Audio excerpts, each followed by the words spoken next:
Hey everyone, and welcome back to another video. And in this video, I'm going to show you how to connect with YouTube with Whop. Now this video is going to be particularly useful for individuals. Let's say that you want to go ahead and connect YouTube with Whop. How do you actually go ahead and do that? Now this video is going to be short, sweet, and simple, guys. There's not going to be a lot of steps involved. So in order to do this, what you're first going to do is log on to Whop.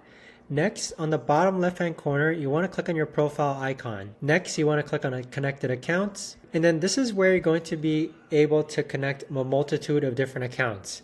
So you can connect Discord, X, Instagram, Solana, Telegram, and YouTube. Go ahead and click on YouTube, and then there's going to be an on-screen prompt to log into YouTube if you're not already logged in.